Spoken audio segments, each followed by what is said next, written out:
Hi everyone, welcome back to our channel. So today in this video I'm going to quickly show you how to get an invoice from Temu.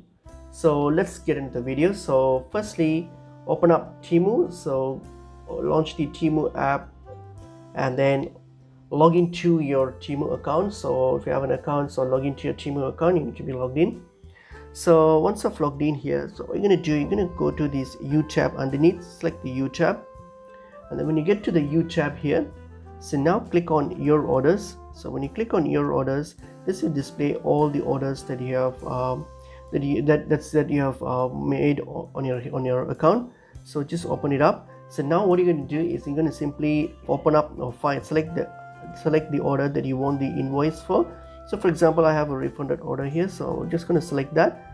So when you select that order, so it's going to open up the order details here, and then underneath you will see a view receipt or view invoice option. I have a refund option because it's been refunded. So if you select that option, your view receipt, then you will be able to see the receipt here, and that's how you get the invoice for Temu. So it's pretty easy and straightforward. I hope this video was helpful.